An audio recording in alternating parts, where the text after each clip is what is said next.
Okay, hello and welcome to a Blu-ray slash DVD unboxing slash haul video, the first one in some time.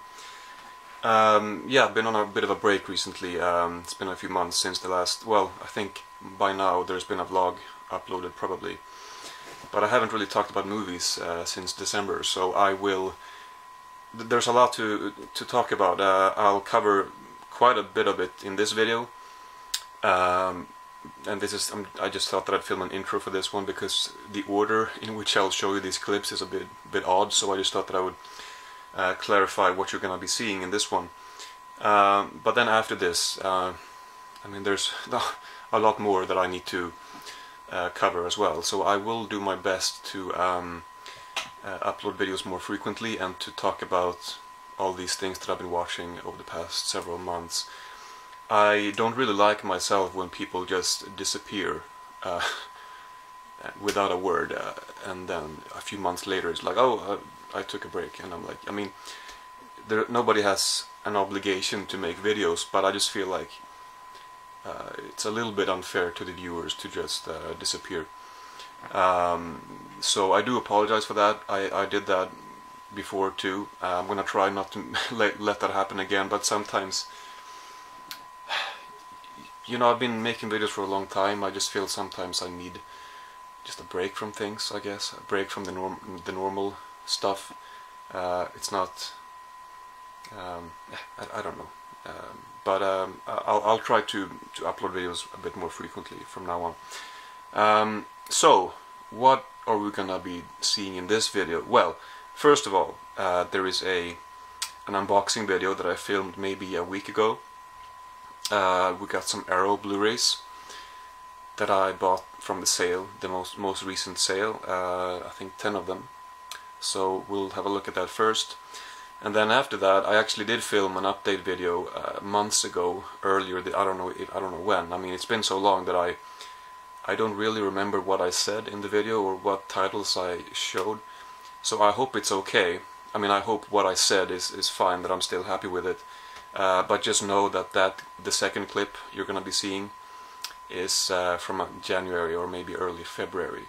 So, but I'm gonna include that in the middle here, and then after that we are gonna have a look at some stuff that I just unboxed now, actually. So it's a bit of a weird order, but the reason why I do it this way is because that video I filmed a few months ago, I think it ends kind of abruptly, which is sort of the reason why I never uploaded it.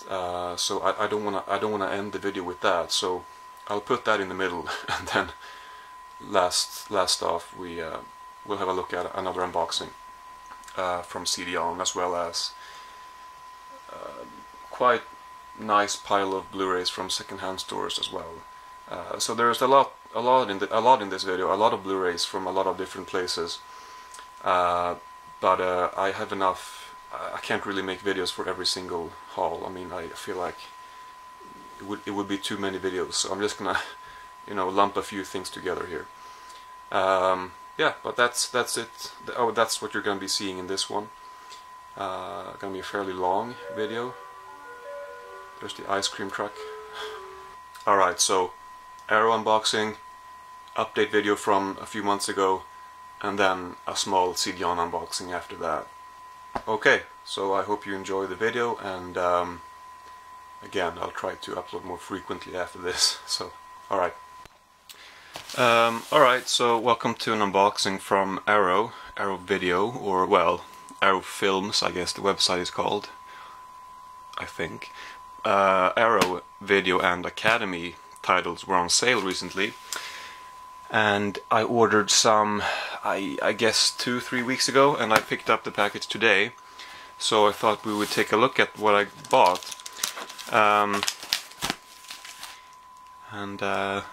really don't think there's much else I need to say, although I'm gonna do a classic Joel here. I say that, I don't think there's anything more I need to say.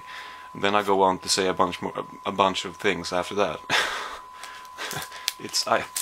I think me saying that, I don't think there's anything more I need to say. That triggers something in my mind, and it reminds me of what I actually needed to say. I don't know. Anyway, but I did want to mention a frustrating thing for people like me who orders a lot of stuff online and who might not have a whole lot of money to do so, but with the extra money I have, I order stuff, obviously. And they've introduced a new toll or import charge or tax, which is pretty steep. It's like $10 or more like $11. No, probably about $10 for every single package that is shipped outside of the EU.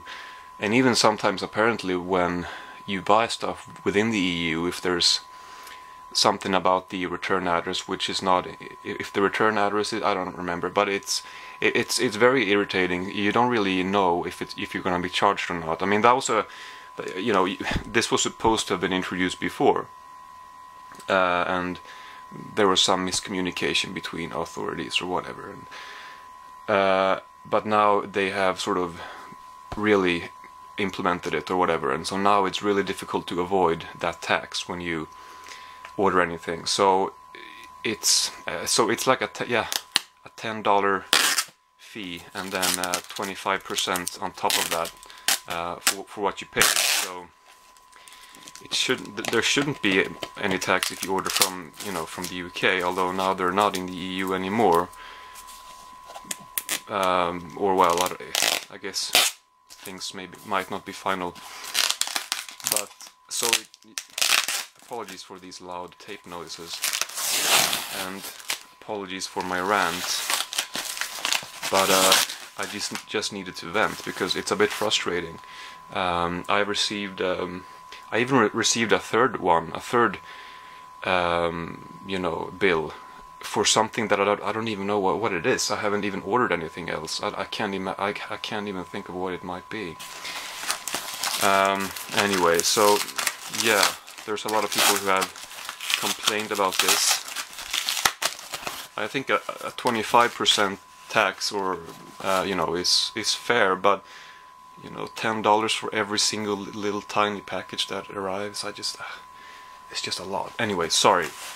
Now, let's move on. I did not have to pay for this though, which I heard that there were people apparently who ordered from Arrow who had to pay tax.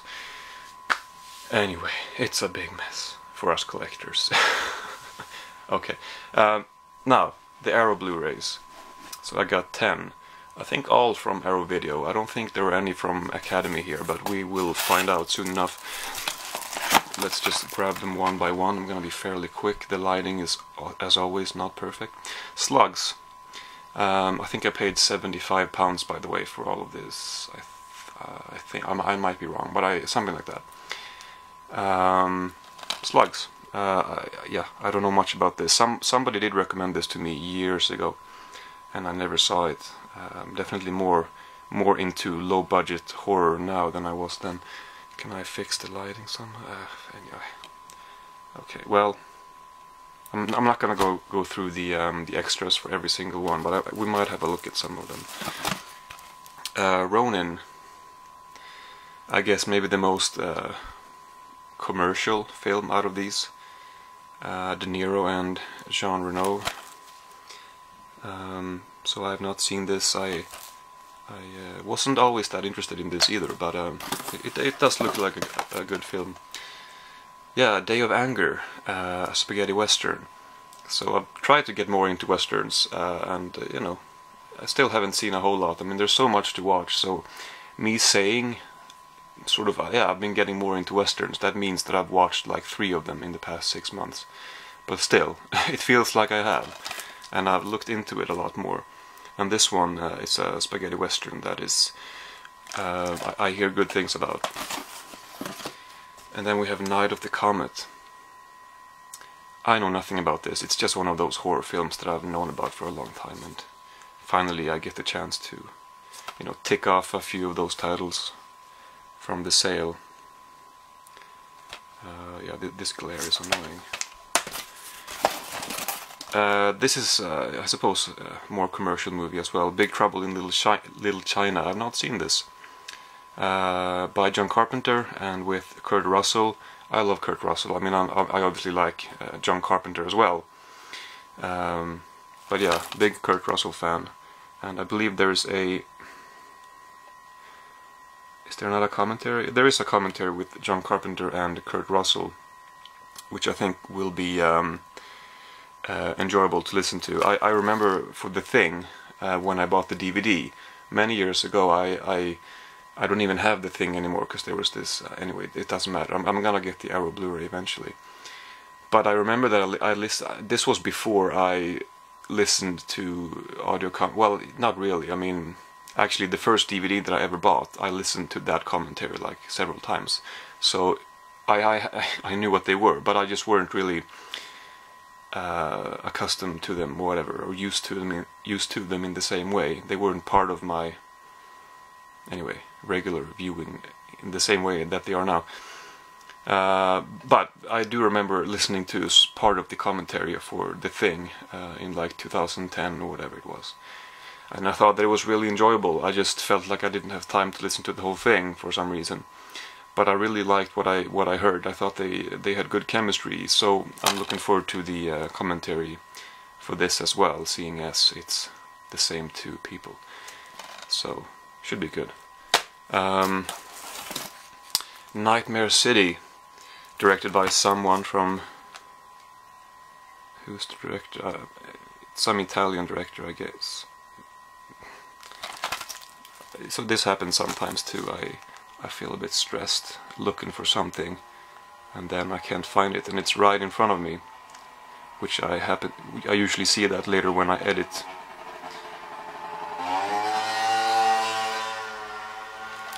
Well, that's what you get when you have the window open. Anyway, it's an Italian, I suppose. It has to be Italian. Anyway, zombie flick. It looks enjoyable. Okay, I can't find the director's name. Yeah, The Beast Within. A werewolf flick that I hear, as with An American Werewolf in London, yeah.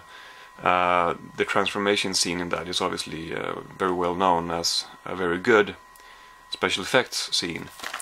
I think I heard something... I mean, I'm not trying to say that this is on par with that, but I think I heard something about this having a fairly good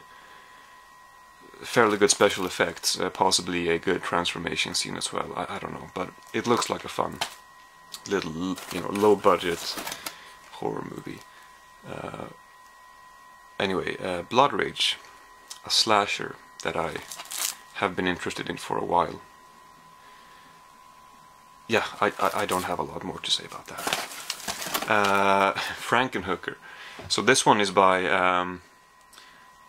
I do know his name, but I'm just gonna cheat. Frank Keenan-Lauder, right? So he directed Basket Case, which I've seen, but this was also years ago. But I wasn't a fan of that. But I do want to give it another shot. Another shot. I think Arrow released it in the US. I guess maybe Second Sight or something have the UK rights, but they released it in the US, so I'm gonna get that for sure. But I got Brain Damage by Arrow, also by Keenan-Lauder, which is a really fun movie, and it's a great Blu-ray. Now this Blu-ray came out a while ago, 2013, but it looks like it has some good extras here as well. So yeah, then the last one, which is not a horror movie. I don't really know what this is. I hear that it's very wild and out there and weird. It's The Adventures of Buckaroo Banzai Across the Eighth Dimension. I honestly don't know much about this. I know that John Lithgow is in it, yeah. But that's it. It says from the writer of Invasion of the Body Snatchers and Big Trouble in Little China. So these two have the same writer apparently. Which, even though I haven't seen them, that doesn't surprise me. Yeah. So cool. 10 Arrow Blu-rays to the collection. Very cool. So I shall have a good time with these.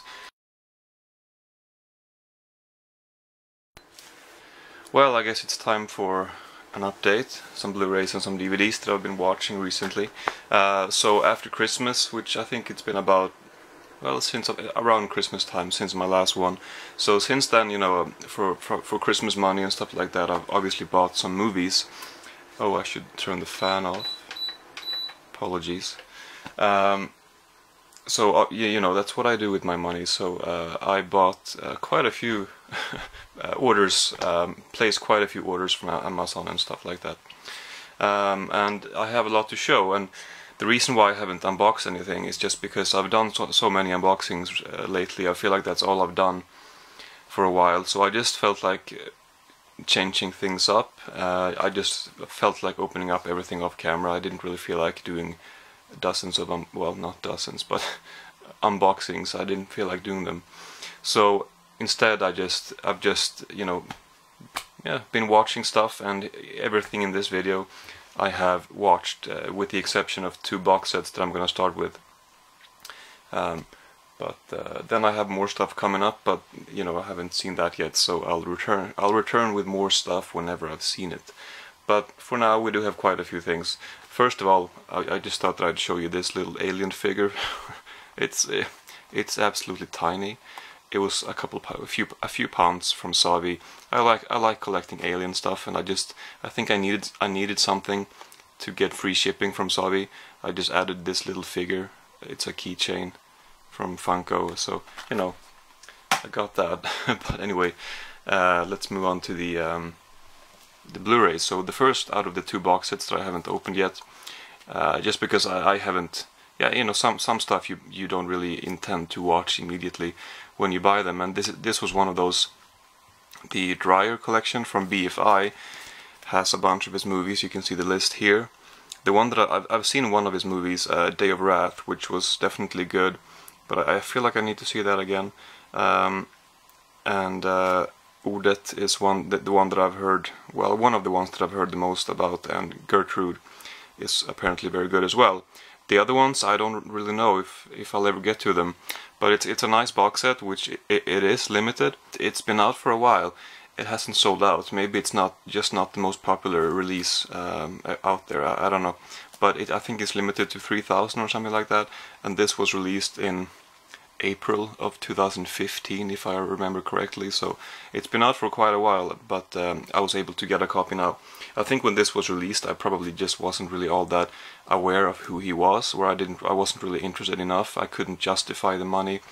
There's a lot of interesting box sets and releases out there, so I just never got it. But now I became a bit more interested, and the price dropped to like £27, so I thought that was good, and so I just wanted to add this.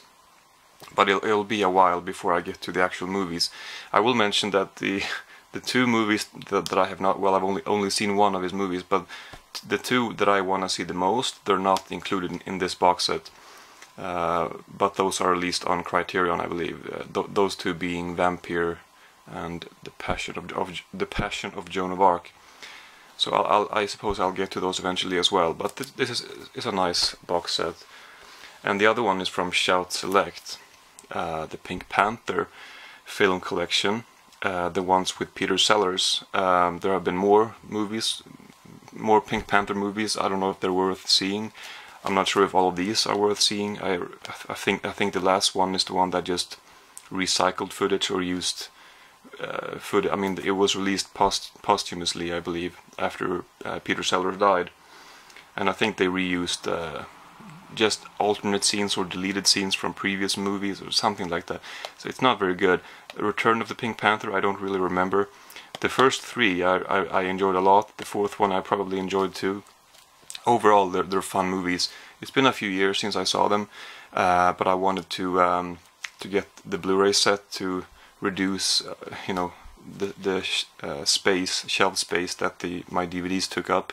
And you know, it's nice to have them on Blu-ray.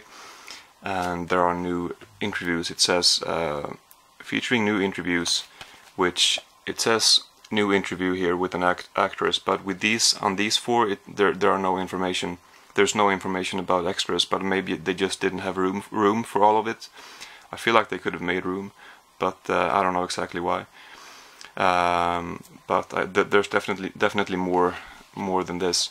And then it says audio commentary singular, which would refer to this one, I guess. But I thought that all of them or most of them had commentaries.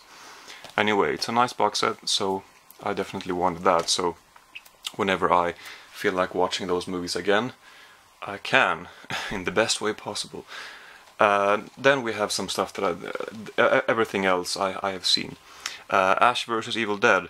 Finally got this season 2. I really enjoyed season 1. I had a good time, but this one to me was better. I guess, I mean, usually if season 1 of something is successful, I guess they will get a bigger budget for the second season, and this was just overall more enjoyable. It was tighter and more outrageous in terms of just the production, the special effects and the splatter and the humor, and there were more interesting sets and I suppose more characters. There were just more stuff happening, and I definitely enjoyed this more than the first one, which was a little bit slow, like in the first half, but this one was just fun all the way through. Really insane stuff. There's an episode called The Morgue, which I think was episode 2, which has a scene that I didn't even think a show like this would try to pull off. Yeah, it was pretty insane. I think you know what I'm talking about if you've seen the show. I wasn't expecting that even from this show, but I loved it. I laughed my ass off. So okay, yeah, I'm really happy that this show is doing well. And I believe season 3 is coming out pretty soon. Let's do that. Put them in frame. Pretty soon, or maybe it has been released already, or episode 1 by the time you see this. I'm not quite sure. Anyway, I have a few movies that have been released. All of these were released last year, or maybe not. Maybe was this released last year? I think so. Kong Skull Island. I saw this in the movie theater, and I just picked it up for. I had some cash back, and I bought a few other movies for that. You know what? Speaking of Bruce Campbell, and speaking of cash back, because I'm a member of CD-ON Plus, and when you're a member, you get free shipping as well as points back. And for those points, when the year is up, you can use those points to buy stuff from CD-ON. And if you buy a lot of stuff, it's definitely worth it. So I bought a few movies, this one being one of them. The other ones I haven't seen yet. And I also bought this, Bruce Campbell, his autobiography, or his further confessions of a B-movie actor, Hail to the Chin. This is a sequel to If Chins Could Kill, which I read in 2012, I think, and I really enjoyed it a lot. So when I found out that there was a sequel book, or a second book, which is about, or kind of details his his life since this one came out, which is like 15, 16, 17 years ago by now, so I guess he thought that it was time to talk about some stuff that has happened since then. And I haven't read this yet, but I loved the first one, so this is gonna be a fun read, I'm sure. So the reason why I showed this now is of course because I just talked about this one, and I'm sure he talks about this show in this book as well, although probably towards the end. But yeah, so I'm looking forward to getting to that. But getting back to this movie, I saw this in the movie theater, and I just wanted to pick it up on Blu-ray just to add to the collection. I haven't seen it again. I liked this movie. I did like it, but I had a really unpleasant movie theater experience. I mean, sometimes you kind of have to pee at the end, or sometimes you feel a bit tired. But it just seemed to be everything at once this time. It was just difficult to remain in my seat. But I did manage to appreciate the movie. Maybe not enjoy it, but I look back at it and I did like the movie. So I wanted to own this. Anyway, the other ones, like I mentioned, are also new releases. So let's go through these.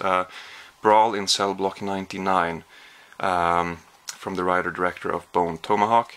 This was great. This movie kind of exists in some kind of alternate reality. It's a kind of I suppose, an exploitation film. There is another poster that I've seen for it, which is definitely feels exploitation inspired. It's just, if you've seen, what's his name, S. Craig Soller, I think. If you've seen Bone Tomahawk, you can expect violence. There's a lot of violence in this. If you don't like violence, well, maybe stay away from this. A lot of crushed heads. And it takes place in a prison, which I guess, I don't know if prisons like that really exist, or at least not in the United States, but like I said, it's some kind of alternate reality, which is totally works, because it just, I don't know, it's just a fun, ridiculously over the top movie. But in the prison, it has this kind of infernal atmosphere in a way that I don't usually see. Like, it just had this really gruesome atmosphere, which I really enjoyed, I suppose. And the movie went by really quick. It's like a little bit over 2 hours, but all of a sudden it was over, so I guess that's usually a good thing. There are definitely things that could have been improved with this. I mean, I didn't love the cinematography and stuff like that, but overall it's a really fun movie, and I'm really looking forward to whatever he's gonna do next. I think that his next one will be Dragged Across Concrete. I mean, look at these, or listen to these titles: Bone Tomahawk, Brawl in Cell Block 99, Dragged Across Concrete. So I can't wait for the next one. I think I like this one a bit more than Bone Tomahawk, actually. We have It, really boring cover to this. It looks like a temporary cover, but that's not that important, I suppose. You know, I saw this a few days, or maybe a week ago, and I'm ambivalent. I thought it was sort of like a haunted house tour. You know, I don't really like haunted houses. I had a really bad experience as a child, and then I never dared to go back to a haunted house. But I imagine that, you know, you just go from window to window, from room to room, and then there's a new scare in each room, in each section, and that's sort of what this movie felt like, and nothing else really. Not for me anyway. I mean, people have praised the child actors. They were okay. I mean, they were good, I guess, but I didn't love their characters.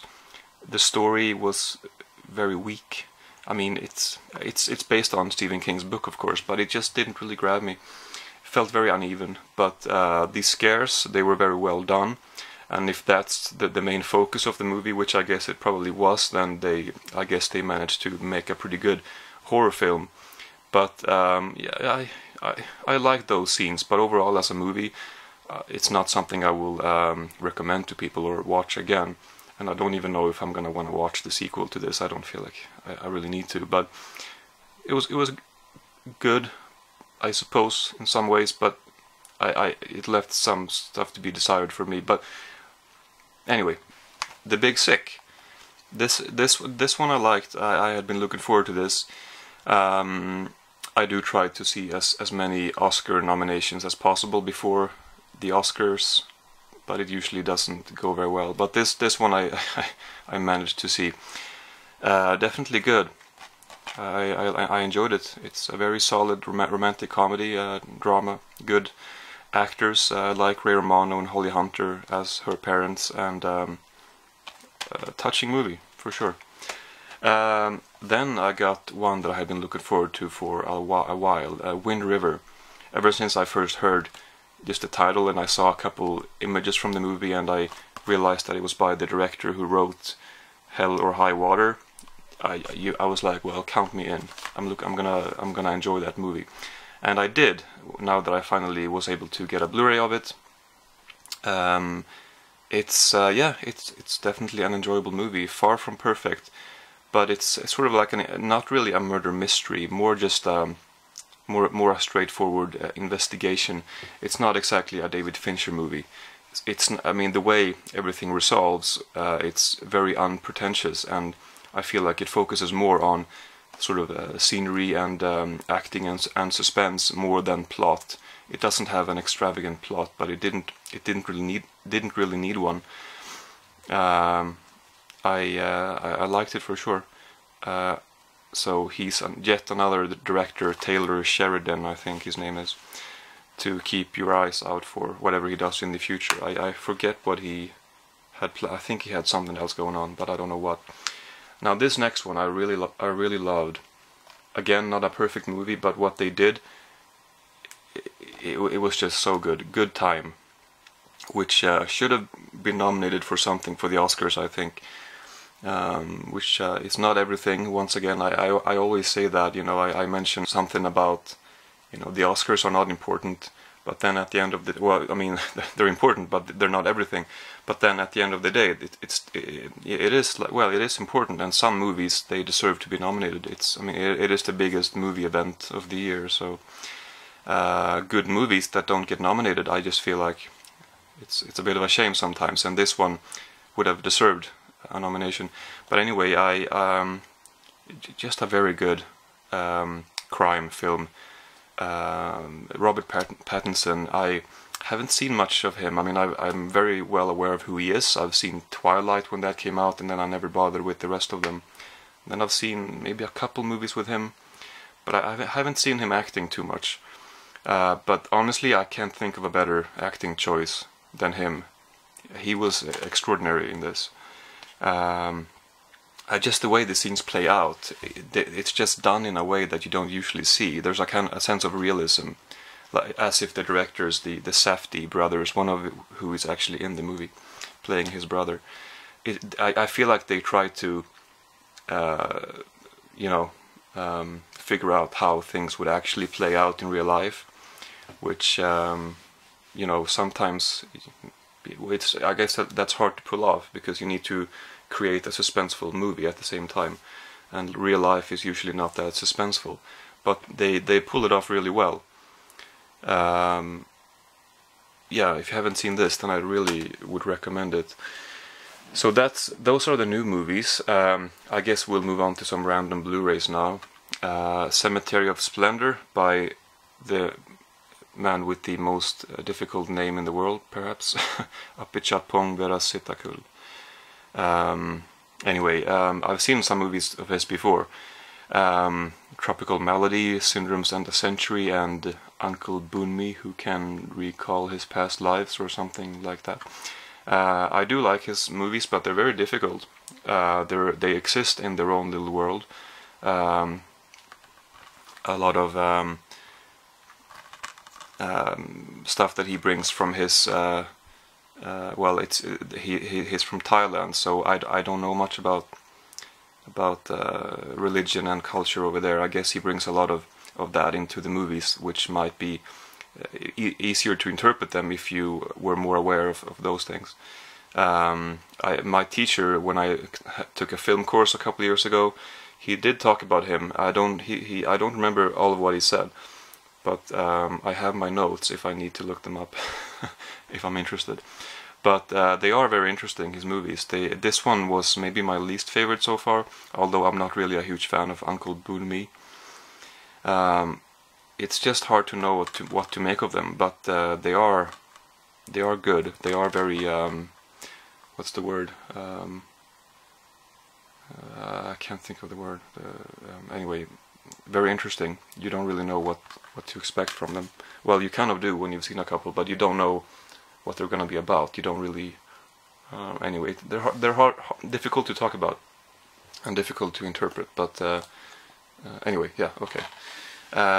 Carol, honestly, did not like this too much. I thought that it was kind of, you know, by the numbers, if that makes sense. It was just done in a way which was entirely expected, and while they were good in their roles, I feel like the chemistry wasn't there. Maybe I'm in the minority in that, but I don't know. The music was good, but it felt like music I had heard before. The story was touching, but it felt like something I had seen before. I just wasn't a big fan of it, even though it's a very well done movie. It didn't do anything for me really, which was a bit unfortunate. But yeah. Oh, the best movie in the world, The Open Road. This one I've been aware of. I don't really know why I'm showing you this. I guess because I'm a fan of Jeff Bridges. I've been aware of this for a while. I bought this a while ago on a sale, and I kind of half watched it because, well, Justin Timberlake, he was the most uncharismatic. He gave the most uncharismatic performance I've seen in a while. Jeff Bridges, you know, he's always reliable. It's just a very boring road movie, which had some potential. I do like road movies quite a bit, but nothing happened. I didn't really expect anything else from it, but still. A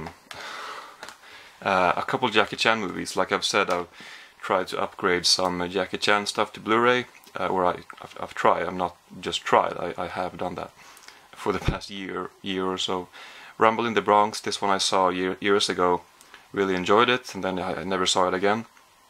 But now I did. I saw this again on Blu-ray, and well, the action is great, but everything else maybe not so much. Story, character, or story acting, stuff like that. You know, you just have to, you know, accept that it's not perfect. Jackie Chan's movies, they're often about the action, but maybe in this one more so than some of his other movies, the acting really is not good, and it's very cheesy at times, or well, most of the time really. But the action is great. So, you know. And then I got the Rush Hour trilogy, which has this annoying card on the back which you can't even attach to anything, so it's just there next to it. So it's very annoying when they do that. But I never owned the first one on DVD. I had the VHS, which I watched quite a bit when I was in that age, before I got a DVD player. And I never felt like I needed to upgrade because I had seen it so many times on VHS. Still know the movie very well, which I guess says something about how much I saw it. Must have been 15 years ago at this point. But I did own the second and the third on DVD. But yeah, you know, I just wanted to upgrade to this Blu-ray set. It wasn't that expensive. I do remember when they first had the image. When the image of the cover first came up, I was hoping that it was not going to be the final artwork. I'm really not a big fan of it. I don't really like the way it looks like. Is this what they call the Mondo artwork? I don't know. Yeah, developed by Mondo. I don't really know what that is. I hear Mondo all the time, and I sort of know sort of what the artwork looks like. Maybe that's is it an artist or is it a company? I have no idea. But I've never been a fan of those artworks. But it's a nice Blu-ray set, you know. It has a couple new or one new extra, which was very lacking, not really that good.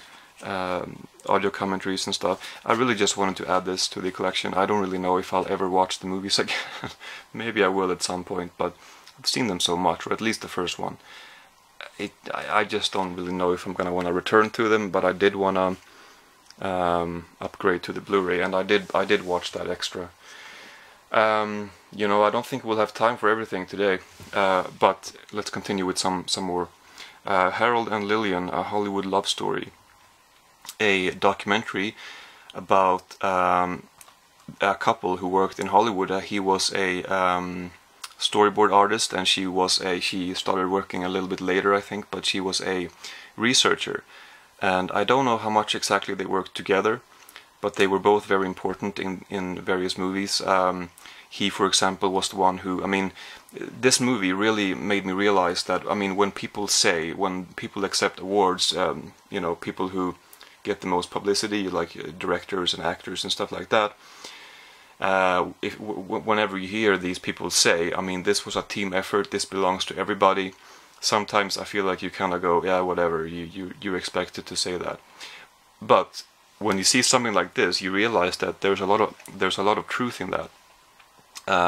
He, as a storyboard artist, he very much sort of worked in a similar way as a director does. He has to envision where the camera is, how things are gonna look, and a lot of the time they ended up looking very much like his storyboards.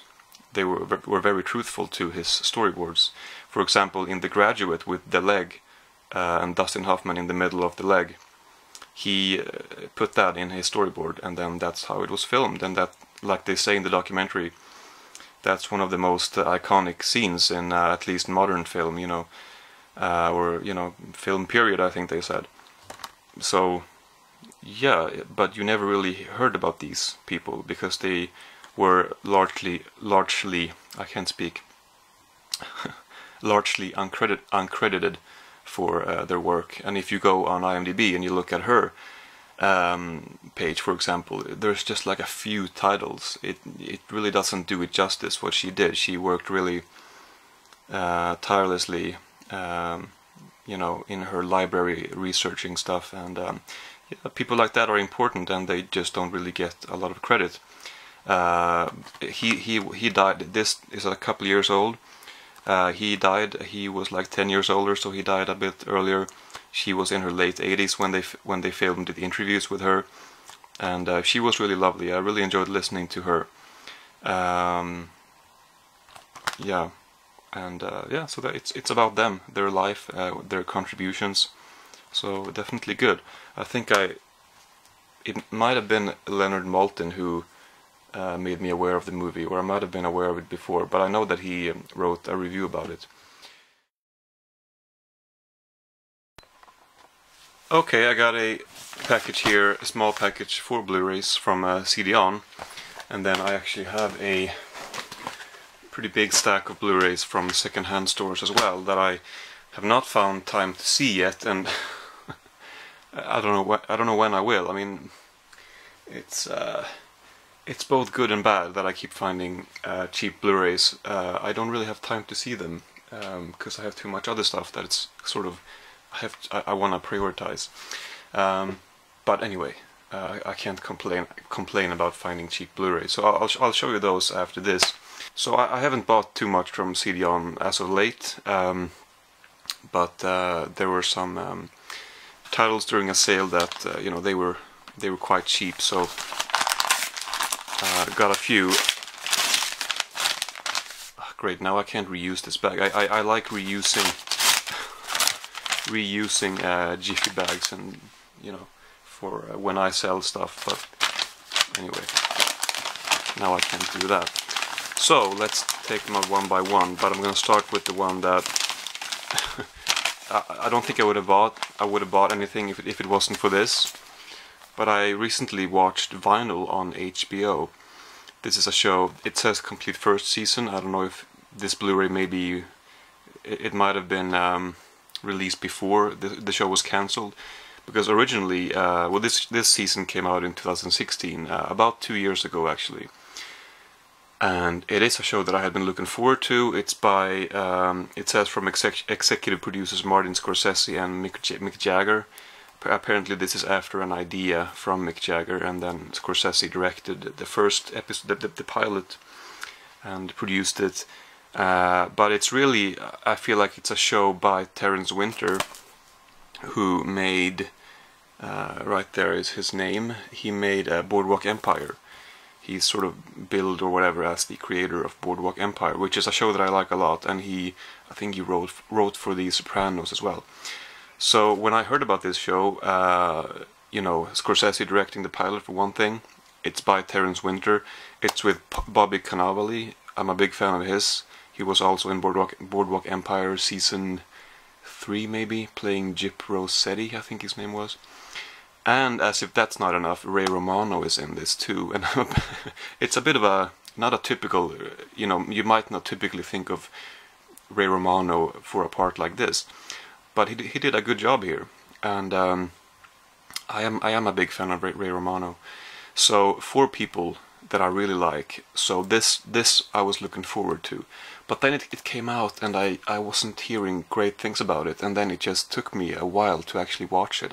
It's not that I lost interest, it's just the hype wasn't enough for me to see it any sooner, I guess. But now I did. Now I really felt, okay, I'm gonna watch this show now.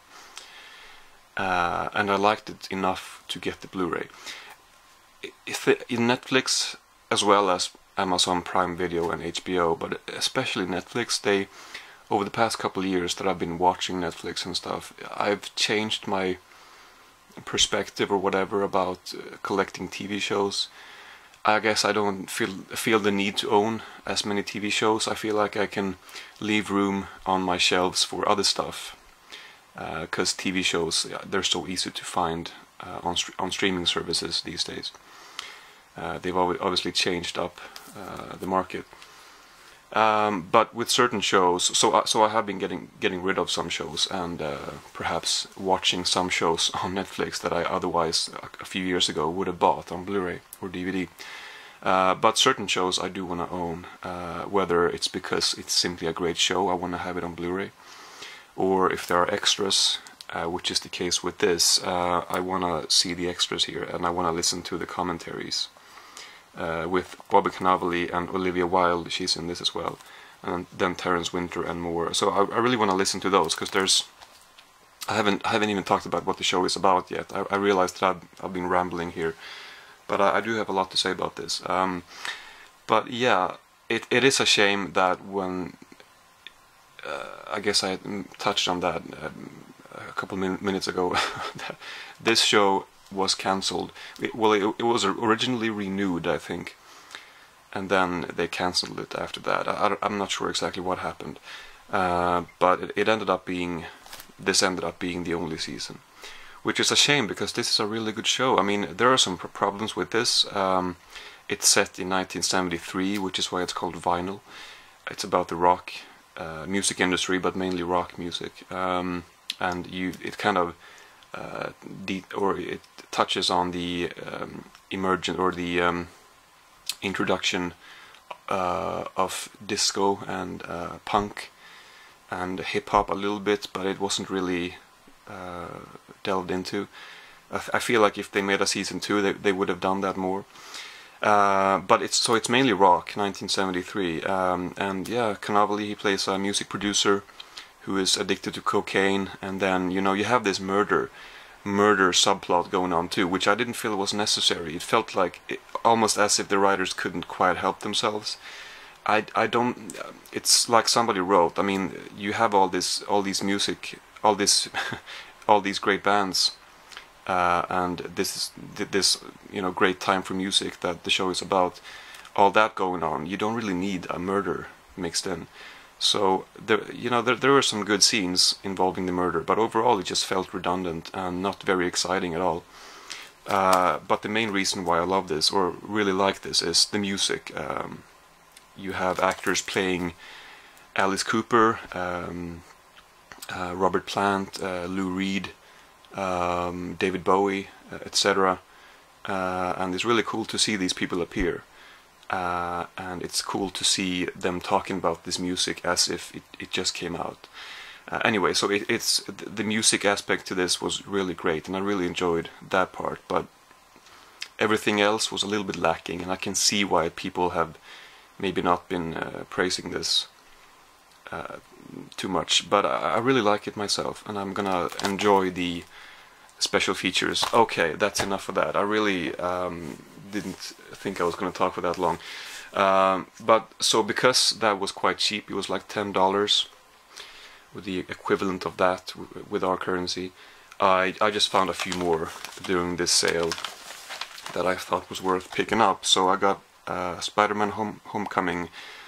I'm gonna see, it's Friday today, and hopefully on Sunday I'm gonna see Infinity War, which I'm looking forward to. If not on Sunday, then eventually I'll see it eventually in the movie theater. I haven't seen Black Panther, but besides those two, this is the only one that I've not seen. So I'm gonna yeah, I'll have a good time with this for sure. I do like Marvel quite a bit, so I think I'll enjoy this too, and it's with Michael Keaton as well. Yeah, so we got that. And speaking of Marvel, Thor Ragnarok was about $10 as well, so I wanted to get this. I would have bought this eventually anyway. I got it now. Anyway, yeah, this one I saw in the movie theater. I've seen most Marvel movies in the movie theater. Well, maybe not the first ones, but when Avengers came out, and then after that, I've seen most of them, I think. This one I liked a lot. I thought this was better than the other two. It's a bit of a different film than the other two Thor movies. I will admit that I don't really remember the other two that well, but this one has a different feel to it. It's definitely more of a comedy. Directed by Taika Waititi as well, who I like. So I'll check out the special features for this at least. And then I also got Beauty and the Beast, the remake with Emma Watson from last year or 2 years ago. I do like the fact that they are remaking these Disney classics, actually. I really liked The Jungle Book. I've seen that twice. I'm looking forward to Jon Favreau's sequel to that, but I'm especially looking forward to his remake of The Jungle Book. I mean, of The Lion King, which is gonna come out next year, maybe. And then we have Mulan coming out as well, which I feel like they could fuck that up, but I'm still looking forward to that quite a bit. I think they're making Dumbo as well and Aladdin. So yeah, I'm enjoying these movies. Well, I've only seen one. I've only seen The Jungle Book yet. But I guess they've only really made a couple so far. But I'm looking forward to whatever they have coming out in the future, based on how much I like The Jungle Book, basically. Anyway, so we got 4 pretty good Blu-rays here. Now I'm gonna you know, speed through. Is that the expression? I'm gonna be quick with the next few because I haven't seen these. These ones I found today. Live by Night. Don't know anything about this. If you have seen any of these, then let me know. This is annoying. I mean, why do they do this? Put tape. It's to ensure that nobody is gonna steal the discs, but it's like if somebody is determined enough to steal a disc, you don't think they can remove a piece of tape. I mean, this is all you need to do. Oh, that's difficult. It's not like breaking into... Anyway, it's ridiculous that they do that. But anyway, In the Heart of the Sea is the other one. This one I'm looking forward to. This I might check out pretty soon. Ron Howard directed this, and he's a reliable director for, you know, popcorn or, you know, blockbuster movies, I guess. Anyway, so we got those two. Then I found Borg as well a little while ago. So I'd like to see this soon, but we'll see. It's obviously about the Swedish tennis player played by a really good Swedish actor. I've known about him since I was a child. Then we got a Shia LaBeouf as well playing John McEnroe, I think his name is. Stellan Skarsgård, Tuva Novotny, also 2 Swedish actors. Then we got a bunch that I found a few weeks ago. American Hustle. I've not seen any of these. A Beautiful Mind. Remains of the Day, which I had on DVD, and I wasn't gonna get this at first, but it was only like $1, so I was like, I might as well upgrade for that price. And then, well, I have seen 300, but it's been many years. Then I found the sequel as well. Dark Shadows. This one I'm kind of looking forward to. And Contagion. I was never really that interested in this. Yeah, but for $1 it's definitely worth getting. And then finally Flying Daggers, or House of Flying Daggers. I've seen this one, and I really like this. It made me more curious about wuxia films than I have been before. Now it's been a couple of years since I saw this, and I still haven't seen any more wuxia, however you pronounce that genre, since. But I am interested to see more in that genre. But I think you know how it is when you have all these, basically thousands of titles that you're interested in. It's hard to find time for them all. Anyway, so yeah, that's quite a few Blu-rays here. But I'm gonna focus on these for now, and I actually have the original movie, the animated movie from whenever, I don't know, 90s maybe, I don't know. on Blu-ray as well, which I got cheap last year sometime. So I think I'm just gonna watch that, which I've never really seen in its entirety. I guess that was one of the few Disney movies that I never really saw growing up. So I'll watch that, and then I'll check out this live-action version and see how they compare. Yeah, okay, so that's it for now, but I do have quite a few more things to talk about that I've seen over the past several months, so I'll try to upload a bit more frequently from now on. So yeah, thanks for watching, and see you later.